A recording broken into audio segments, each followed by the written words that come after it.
안녕하세요, 여러분. 제 이야기를 들어보시겠습니까? 저는 올해로 85이 된 김순자입니다. 오늘 이 자리에서 제 이야기를 나누고 싶은 이유는 혹시라도 저와 비슷한 아픔을 겪고 계신 분들에게 작은 용기가 되었으면 해서입니다.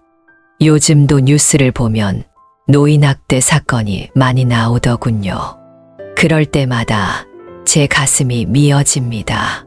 그들의 아픔이 곧 제 아픔이었으니까요. 하지만 저는 그저 당하고만 있진 않았습니다. 제가 어떻게 제 삶을 되찾았는지 차근차근 말씀드리고 싶습니다. 지금 저는 전라도 고향 마을에서 혼자 살고 있습니다. 봄이면 마당에 진달래가 피고 가을이면 감나무에 홍시가 열리는 고즈넉한 집이죠. 매일 아침 새소리를 들으며 일어나서 텃밭도 가꾸고 동네 친구들과 이야기도 나누며 살아갑니다. 참 평화롭죠? 하지만 이런 평화를 찾기까지 제가 얼마나 많은 눈물을 흘렸는지 아무도 모를 거예요. 1939년 제가 태어났을 때만 해도 세상은 참 혼란스러웠다고 해요. 일제강점기 말기였으니까요. 어머니 말씀으로는 제가 태어난 날 봄비가 보슬보슬 내렸다고 하시더군요. 그래서 제 이름을 순자라고 지으셨답니다. 순수한 아이가 되라고요. 어릴 적 기억은 그리 많지 않아요. 해방이 되고 전쟁이 나고 그저 하루하루 살아내기 바빴으니까요. 그래도 선명하게 기억나는 게 있다면 저녁이면 어머니가 들려주시던 이야기예요. 순자야, 너는 꼭 배워야 한다. 그래야 네 삶을 지킬 수 있어. 그때는 그 말씀이 무슨 뜻인지 몰랐어요. 이제야 깨닫습니다. 어머니의 그 말씀이 제 인생의 은인이 되었다는 걸요. 20살에 시집을 갔어요. 양반 집안이라고 해서 기대를 많이 했죠. 시집 올 때 어머니가 주신 게 있어요. 비단 한 필과 금반지, 그리고 작은 통장 하나. 이건 내 것이다. 어떤 일이 있어도 내가 꼭 지켜야 해. 그때는 그 말씀이 무슨 뜻인지 이해하지 못했어요. 하지만 지금 생각해보면 어머니는 이미 다 알고 계셨던 것 같아요. 여자가 살아가는데 꼭 필요한 게 뭔지를. 시집살이가 어렵다는 건 모든 여자가 다 아는 일이지만 제 시집살이는 좀 달랐어요. 처음에는 괜찮았거든요. 남편도 자상했고 시부모님도 며느리라고 예뻐해 주셨어요. 특히 남편, 지금도 생각나네요. 달밤이면 마당에 앉아 저를 위해 해금을 켜주곤 했어요. 서울대학교 법대를 나온 엘리트였지만 그 마음만은 참 순수했죠. 행복은 3년이었어요. 남편이 기침을 하기 시작했거든요. 처음엔 감기려니 했는데 점점 심해지더니 결국 폐병이란 걸 알게 됐어요. 그때가 1962년이었어요. 의료보험도 없던 시절. 남편 병원비로 시집 올 때 가져온 비단도 팔고 금반지도 팔았죠. 하지만 어머니가 주신 그 통장만큼은 끝까지 지켰어요. 남편이 세상을 떠나던 날 봄비가 내렸어요. 제가 태어나던 날처럼요. 마지막으로 남편이 제 손을 잡더니 이렇게 말하더군요. 미안하오. 우리 순자, 그리고 우리 아들, 잘 부탁하오. 그리고는 눈을 감았어요. 그때 우리 아들은 겨우 5살이었는데 아직도 그날을 생각하면 가슴이 미어져요. 남편이 떠난 후 시댁에서는 달라졌어요. 재산은 다 큰아들 줘야 한다면서 저희 모자를 내쫓더군요. 그날도 비가 왔어요. 어린 아들 없고 무작정 친정으로 갔죠. 하지만 친정도 살기 힘든 시절. 오래 있을 순 없었어요. 그때 제가 내린 결심, 아직도 생생해요. 이제부터 난 아들의 어미가 아닌 아들의 아버지가 되어야 한다. 그렇게 저의 긴 투쟁이 시작됐어요. 처음엔 공장에서 일했어요. 아침 7시부터 밤 10시까지. 하루 종일 재봉틀을 돌리면서도 제 귀는 항상 아들 쪽으로 향해 있었죠. 점심시간이면 달려가서 아들 밥을 챙겨주고, 밤이면 아들 숙제를 봐주면서도 졸지 않으려 꼬집고, 그래도 전 행복했어요. 우리 아들이 날이 갈수록 똑똑해지는 게 보였거든요. 아들이 초등학교에 입학하던 날, 처음으로 제 선택이 옳았다는 걸 확신했어요. 담임 선생님이 절 따로 부르시더니, 어머님, 영민이가 반에서 제일 똑똑해요. 꼭 잘 키우세요. 그 말씀을 듣는데 눈물이 나더군요. 그날 밤 남편 사진 앞에서 울면서 다짐했어요. 여보, 우리 아들 꼭 훌륭하게 키울게요. 아들을 키우면서 가장 힘들었던 건 다른 아이들이 아버지 자랑할 때였어요. 우리 영민이가 얼마나 서러웠을까. 초등학교 운동회 때 다른 아이들은 다 아버지와 함께 달리기를 했는데 우리 영민이는 혼자. 그래서 전 더 독하게 마음을 먹었어요. 난 엄마이자 아빠가 되어야 해. 낮에는 공장에서 일하고 밤에는 식당 설거지를 했어요. 주말엔 시장에서 과일을 팔았죠. 그때 많이 배웠어요. 사람 보는 눈도, 돈 버는 법도. 지금 생각해보면 그때 배운 게 나중에 제 인생을 지키는데 큰 도움이 됐네요. 영민이가 중학교에 들어갈 때는 제가 조그만 가게를 하나 열었어요. 과일 장사를 하면서 모은 돈으로요. 새벽 4시에 일어나 청과물 시장에 가서 물건을 떼오고 밤 10시까지 장사를 했죠. 힘들었지만 그래도 이제는 아들 공부방도 따로 만들어줄 수 있었어요. 중학교 2학년 때였나. 영민이가 처음으로 저를 놀라게 했어요. 전교 1등을 한 거예요. 선생님이 따로 찾아오셔서 영민이를 특별히 신경 써서 지도하겠다고 하시더군요. 그날 밤 우리 모자는 처음으로 달백숙을 시켜 먹었어요. 평생 처음이자 마지막으로 사치를 부린 날이었죠. 고등학교 때는 더 바빠졌어요. 영민이가 자꾸 커지니까 먹는 것도 많아지고 학원비도 더 들고, 그래서 가게 일 외에도 새벽에 건물 청소를 했어요. 어떤 날은 너무 피곤해서 계단에서 그대로 잠들기도 했죠. 하지만 그때마다 우리 영민이가 공부하는 모습을 떠올리면 다시 힘이 났어요. 그렇게 3년이 흘러 대학 입시. 그날을 잊을 수가 없네요. 서울대학교 합격자 명단에서 우리 아들 이름을 봤을 때 처음으로 하늘을 향해 소리 지르면서 울었어요. 여보, 우리 아들이 해냈어요. 당신 아들이 서울대에 갔어요. 대학 4년. 그때가 제 인생에서 가장 뿌듯한 시기였던 것 같아요. 등록금이 부담되긴 했지만 영민이가 장학금을 받아오니 한결 나았죠. 주말이면 집에 내려와서 공부도 하고, 그때 영민이가 절 보면서 이런 말을 했어요. 엄마, 내가 꼭 성공해서 엄마 고생 갚을게요.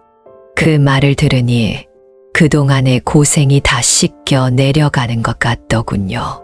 영민이가 대학을 졸업하고 대기업에 취직했어요. 연봉도 꽤 높다고 하더군요.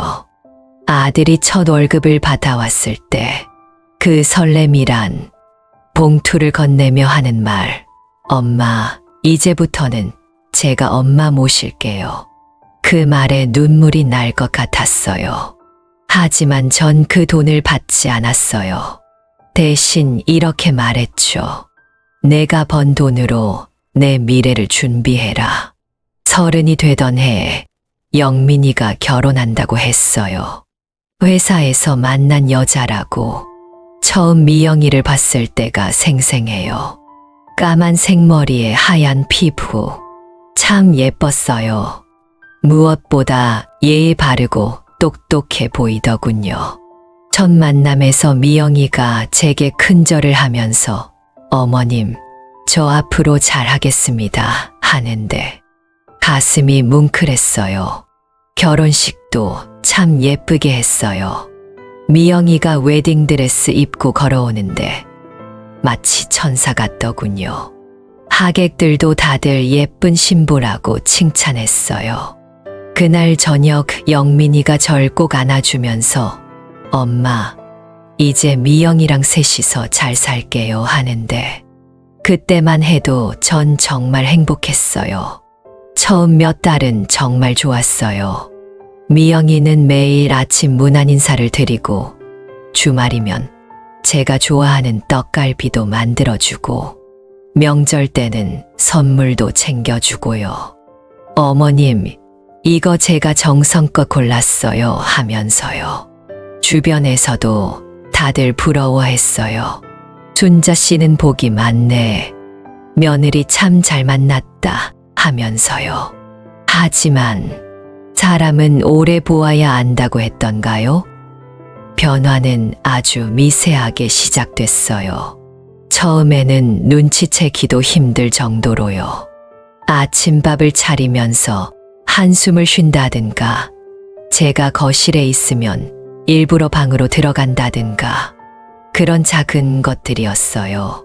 어느 날부터인가 밥상이 따로 차려지기 시작했어요. 어머님, 저희는 다이어트 중이라서 하면서요. 처음에는 그럴 수도 있다고 생각했어요. 젊은 사람들이니까. 하지만 점점 더 심해졌어요. 제가 부엌에 가면 어머님, 제가 할게요 하고는 한숨을 쉬고, 제가 손주들 옷을 사다 주면 어머님, 저희가 알아서 할게요 하면서 돌려보내고, 가장 서러웠던 건 손주들과의 관계였어요. 처음에는 손주들이 할머니 하면서 제 무릎에 앉아 재미있게 놀곤 했는데 어느 순간부터 아이들이 절 피하기 시작하더군요. 나중에 알고 보니 미영이가 아이들에게 할머니랑 놀지 마 라고 했다더군요. 그래도 전 참았어요. 이해해야지, 젊은 애들이니까 하면서요. 하지만 운명처럼 찾아온 큰 사건이 있었어요. 그날은 제 인생의 전환점이 된 날이었죠. 작년 겨울이었어요. 그날따라 유난히 가슴이 답답하고 숨이 가빴어요. 마치 누가 가슴을 쥐어짜는 것 같았죠. 밤새 끙끙 앓다가 새벽녘에 며느리 방을 똑똑 두드렸어요. 미영아, 미영아, 나 좀 병원에 데려가 주면 안 되겠니? 그런데 돌아온 대답이 아직도 귀에 쟁쟁해요. 어머님, 그냥 좀 쉬세요. 감기 아니에요. 내일 약국에서 약 사다 드릴게요. 그리고는 문을 닫아버리더군요. 그날 밤, 전 혼자 택시를 타고 응급실로 갔어요. 겨울바람이 얼마나 차갑던지. 하지만 그것보다 더 차가운 건 내 심장이었어요. 의사 선생님이 검사를 하더니 깜짝 놀라시더군요. 어르신, 이게 어떻게 된 일이세요? 심장이 많이 좋지 않으신데 큰 수술이 필요하세요. 그 말을 듣는 순간 눈앞이 캄캄해졌어요. 하지만 그보다 더 충격적인 건 그 소식을 들은 며느리의 반응이었죠. 어머님, 보험금은 얼마나 나와요? 수술비가 많이 들 텐데. 그 말을 듣는 순간 제 심장이 더 아파왔어요. 수술비보다도 보험금을 먼저 걱정하는 며느리의 말이 가슴을 파고들더군요. 그날 밤 병실에 혼자 누워 있으면서 많은 생각이 들었어요. 내가 지금까지 뭘 위해 살아왔나? 이렇게 죽어가면서도 보험금이나 걱정하는 사람들 사이에서 이대로 살다 가야 하나? 병원에 입원해 있는 동안 더 많은 것들이 보이기 시작했어요. 아들과 며느리가 주고받는 카톡을 우연히 보게 됐거든요. 어머님 수술비가 생각보다 많이 나올 것 같아. 괜찮아. 어차피 보험금으로 충당하면 되지. 그리고 이참에 집도 내 앞으로 돌리는 게 어때? 그런 내용이었어요. 가슴이 찢어지는 것 같았어요. 내가 그동안 애지중지 키워온 아들이 내가 죽기만을 기다리고 있다니. 그날 밤 처음으로 복수를 생각했어요. 더 이상은 참을 수 없다는 생각이 들었거든요. 병원에서 퇴원하고 나서 저는 달라졌어요. 더 이상 순한 양처럼 당하고만 있지 않기로 했거든요. 제가 가진 것이 뭐가 있을까? 하나하나 세어보기 시작했죠. 가장 먼저 떠올린 건 남편이 남긴 땅이었어요. 시골에 있는 5,000평짜리 땅. 그동안 누구에게도 말하지 않았죠. 심지어 영민이한테도요. 그리고 제가 과일 장사하면서 모아둔 통장. 그것도 꽤 큰 돈이 있었어요. 먼저 변호사를 찾아갔어요. 젊은 여자 변호사였는데 제 이야기를 듣더니 울더군요. 어르신, 너무 속상하셨겠어요. 하지만 걱정 마세요. 우리가 잘 해결해 드릴게요. 변호사와 함께 계획을 세웠어요. 먼저 땅 문서를 안전한 곳으로 옮기고 통장도 새로 만들었죠. 그리고 제가 평생 모아온 재산을 조카 명의로 돌렸어요. 법적으로 완벽하게 아무도 건드릴 수 없게요. 그리고 시작된 제 반격. 먼저 일부러 아들과 며느리 앞에서 이런 말을 했어요. 나도 이제 나이가 들어서 재산 정리를 해야 할 것 같다. 그 말이 마치 마법의 주문처럼 작용하더군요. 갑자기 며느리의 태도가 180도 달라졌어요. 아침 저녁으로 영양식을 해주고 안마도 해주고 심지어 어머님, 저희랑 여행 다녀오실래요? 하면서 제주도 여행을 계획하더군요. 손주들도 갑자기 할머니를 찾아오기 시작했어요. 할머니, 우리 같이 놀아요 하면서요. 눈물이 나더군요. 이렇게 해야만 손주들과 놀 수 있다니. 하지만 전 이미 마음을 다잡은 후였어요. 그러던 어느 날 결정적인 증거를 잡았어요. 며느리와 아들이 거실에서 나누는 대화를 몰래 녹음했거든요. 통장 이야기, 진명의 이야기, 심지어 절 요양원에 보내자는 이야기까지. 모든 게 녹음됐어요. 마지막 한 수만 남겨두고 있었을 때 우연히 며느리의 일기를 보게 됐어요. 이제 곧 어머님 재산을 다 받을 수 있을 것 같다. 그동안 참느라 너무 힘들었다. 그 글을 읽는 순간 제 마음이 더욱 단단해졌어요. 모든 준비를 마치고 드디어 그날이 왔어요. 2024년 1월 1일 새해 첫날이었죠. 일부러 그날을 택했어요. 새해에는 새 삶을 시작하고 싶어서요. 아침부터 며느리가 떡국을 끓여왔어요. 어머님, 올해는 더 건강하셔야 해요. 저희가 잘 모실게요. 그 달콤한 목소리. 이제는 더 이상 속지 않았어요. 식사가 끝나고 거실에 가족들을 모았어요.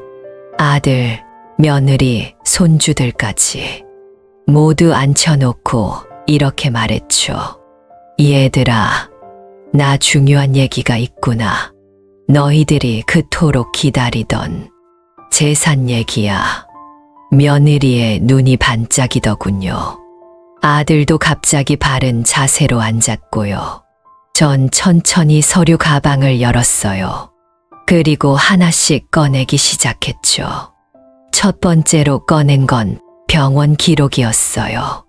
그날 밤 제가 혼자 응급실에 간 기록. 두 번째는 며느리와 아들의 대화 녹음 파일. 세 번째는 며느리의 일기.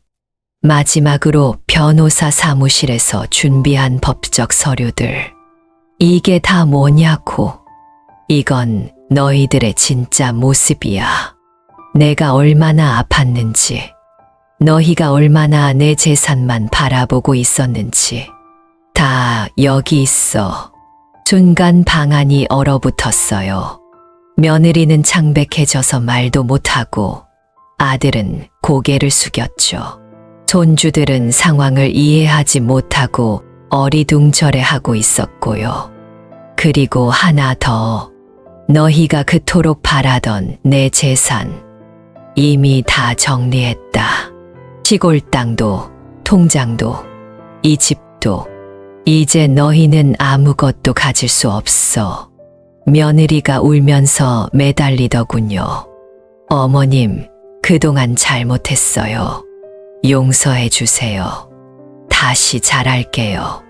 아들도 무릎을 꿇었어요. 엄마, 제가 잘못했어요. 한 번만 용서해 주세요. 하지만 전 이미 마음을 굳혔어요. 미안하다. 하지만 이미 늦었어. 너희가 날 돈으로만 볼 때 이미 다 끝난 거야. 그날 이후로 많은 것이 달라졌어요. 며느리와 아들은 제가 준비한 증거들 앞에서 아무 말도 하지 못했죠. 변호사가 준비한 서류를 보여주면서 이제 이 집에서 나가주었으면 한다고 했을 때 그들의 표정이 아직도 생생해요. 처음에는 격렬하게 저항했어요. 어머니가 어떻게 이럴 수 있느냐면서. 하지만 제가 가진 증거들 앞에서는 어떤 말도 할 수 없었겠죠. 결국 그들은 짐을 싸서 나갔어요. 가장 마음 아팠던 건 손주들과 헤어질 때였어요. 어린 아이들은 상황을 이해하지 못하고 할머니, 우리 또 올 거예요 라고 하더군요. 그때 흘린 눈물이 제 인생에서 가장 뜨거운 눈물이었던 것 같아요. 하지만 이제는 후회하지 않아요. 그동안 제가 얼마나 큰 착각 속에서 살았는지 깨달았거든요. 가족이라는 이름으로 모든 걸 참고 견디는 게 미덕이 아니라는 것도 알게 됐고요.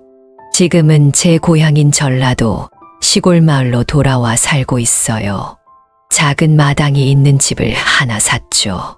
봄이면 진달래가 피고 가을이면 감나무에 홍시가 열리는 제가 늘 꿈꾸던 그런 집이에요. 아침이면 마당에 나가 꽃에 물도 주고 텃밭도 가꾸고 저녁이면 동네 할머니들과 모여 이야기도 나누고 이제는 제가 진정으로 원하는 삶을 살고 있어요. 물론 가끔은 아들 생각에 가슴이 미어질 때도 있어요. 내가 그렇게 키운 자식인데 하는 생각에 밤잠을 설칠 때도 있고요. 하지만 그럴 때마다 저는 제 자신에게 다짐해요. 이제는 나를 위해 살자. 내가 행복한 게 먼저야. 얼마 전에는 동네 노인대학에도 등록했어요. 글씨도 배우고 장구도 배우고 제가 하고 싶었던 걸 하나씩 해나가고 있죠. 80이 넘어 새로운 걸 배우는 게 쉽진 않지만 그래도 즐거워요. 무엇보다 달라진 건 더 이상 눈치 보며 살지 않아도 된다는 거예요. 내 집에서 내가 원하는 대로 당당하게 살 수 있다는 게 얼마나 큰 행복인지 모르겠어요. 여러분, 제 이야기가 너무 길었나요? 하지만 꼭 들려드리고 싶었어요. 저처럼 고민하고 있는 분들이 계실 것 같아서요. 우리 같은 노인들이 겪는 고통, 뉴스에서는 그저 노인학대 몇 건이라고만 하지만 그 속에 담긴 아픔은 겪어보지 않으면 모를 거예요. 하지만 저는 이제 말씀드리고 싶어요. 우리도 충분히 스스로를 지킬 수 있다고요. 나이 들었다고, 약하다고 생각하지 마세요. 우리는 평생을 살아오면서 많은 지혜를 얻었잖아요. 그 지혜로 우리의 삶을 지킬 수 있어요. 저처럼 늦게라도 깨닫고 바로잡을 수 있다는 걸 보여드리고 싶었어요. 얼마 전에는 제가 사는 마을에서 우리 같은 노인들을 위한 모임을 만들었어요. 행복한 노년을 위한 모임이라고 이름도 지었죠. 매주 모여서 서로의 이야기도 듣고 필요한 법률 지식도 배우고 함께 하다 보니 힘이 나더라고요. 그리고 지난달부터는 제가 겪은 이야기를 책으로 쓰기 시작했어요. 아직은 서툴지만 조금씩 써내려가고 있어요. 누군가에게는 작은 용기가 될 수 있지 않을까 해서요. 이제 제 이야기를 마무리하려고 해요. 마지막으로 꼭 하고 싶은 말이 있어요. 여러분, 우리는 결코 약하지 않아요. 단지 너무 오래 참아왔을 뿐이에요. 이제는 당당하게 우리의 권리를 찾읍시다. 우리도 행복하게 살 자격이 있어요. 나이가 들었다고 해서 부모라는 이유로, 할머니라는 이유로 부당한 대우를 받아서는 안 됩니다. 그리고 마지막으로, 저는 이제 행복해요. 비록 혼자지만 당당하게 제 삶을 살아가고 있으니까요. 여러분도 할 수 있어요. 절대 포기하지 마세요. 긴 시간 제 이야기를 들어주셔서 감사합니다. 여러분의 앞날에 행복이 가득하기를 바랍니다. 그리고 혹시 이 이야기를 듣고 계신 젊은 분들이 계시다면 부모님을 돈이나 재산으로만 보지 마세요. 그분들의 인생과 존엄성을 존중해 주세요. 그게 바로 진정한 효도일 테니까요. 이제 진짜로 마지막입니다. 모두들 행복하세요. 감사합니다.